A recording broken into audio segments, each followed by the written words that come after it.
Today I've got a fun project for you. These are called neck pumpkins. And I grew up in Pennsylvania, and every fall I would see them everywhere at farm stands. I always thought they were just made really cool decorations.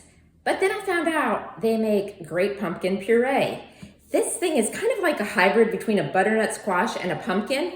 This whole neck is solid meat, and the ball part down here has a small amount of seeds in. So there is so much usable meat on this pumpkin. A lot of the big pumpkins that you get, they just basically have a little bit of meat around the outer rind. And so there's not a lot of usable puree you get from them, but these yield really great.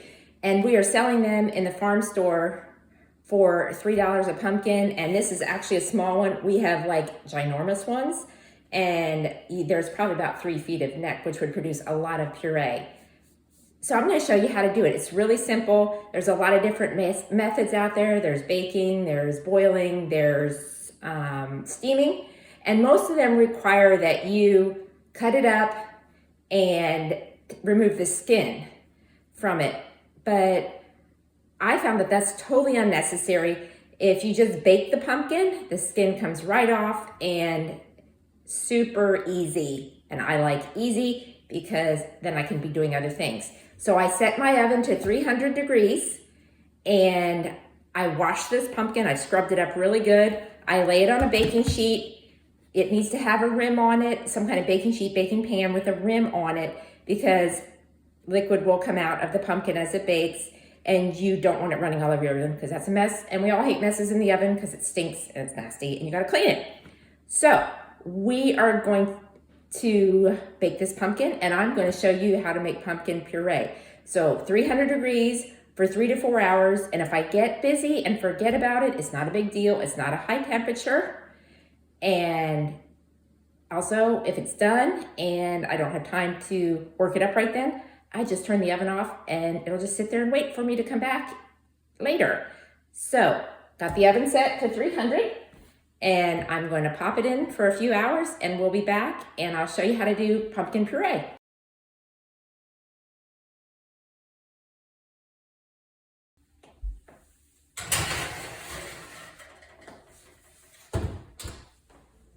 So the pumpkin's now been in about 4 hours and it looks to me like it's done. So we're going to get it out and the fun will begin. So as you can see, the skin's a little brown and blistered and it looks kind of a little wrinkly. That's generally when you know it's done.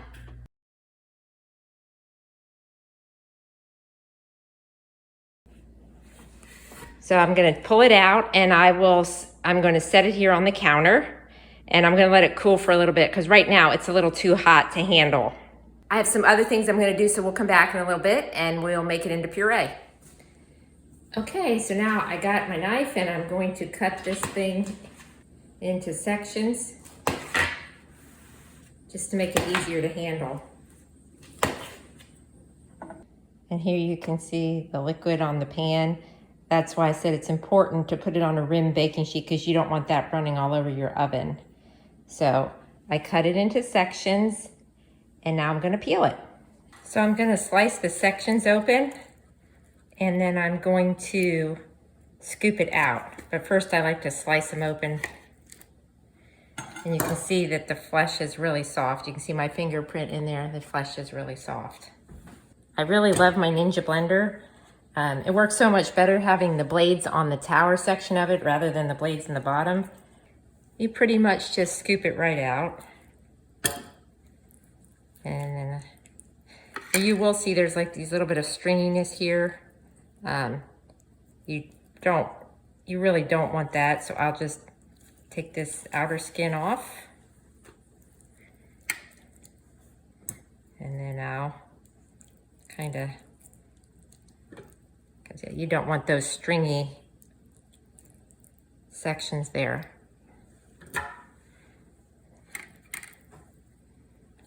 And sometimes I'll just use my knife or use the spoon, whatever seems most convenient.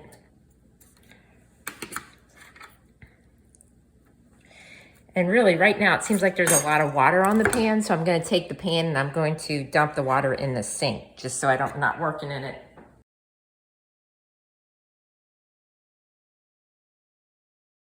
There, that's a lot better. I'm not working in all that water. Sometimes it's scooping it out like this.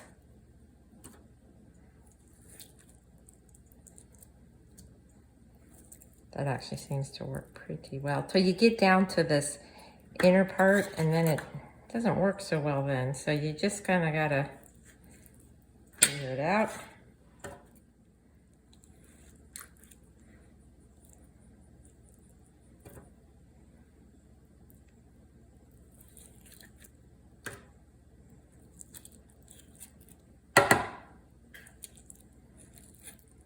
I have all the flesh out except what's in the bulb part. I'll do that next, but it's in the blender cup. I'm gonna attach it on there.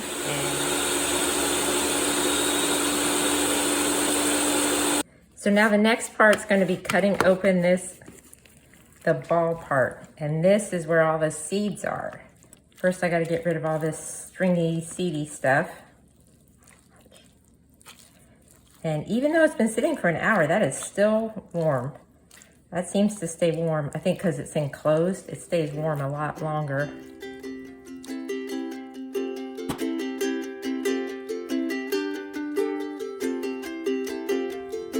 And there always does seem to be a lot of liquid in that part too.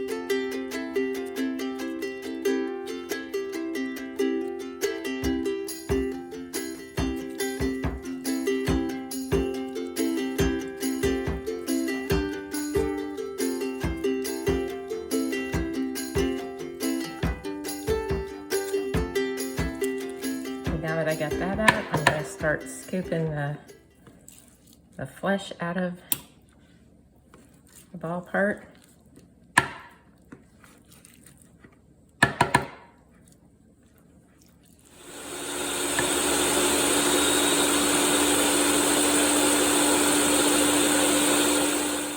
And there's my bowl of nice, smooth pumpkin puree. Sometimes you'll get a little liquid that pulls up around the corners. You can maybe see around the edges. And it's not as thick as canned pumpkin. I'm sure they must cook it and get all the water out of it. But you can just pour some of that off, a little bit of that liquid off, and it'll be nice and thick. And too, once it refrigerates and gets colder, it thickens up too.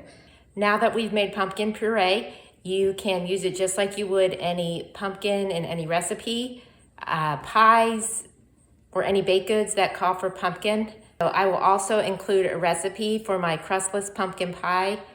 It's super easy. You just basically stir everything up and you have pumpkin pie. The easy part is you don't have to roll out a crust, which I don't like to do. Elizabeth likes to roll out a crust, but I don't.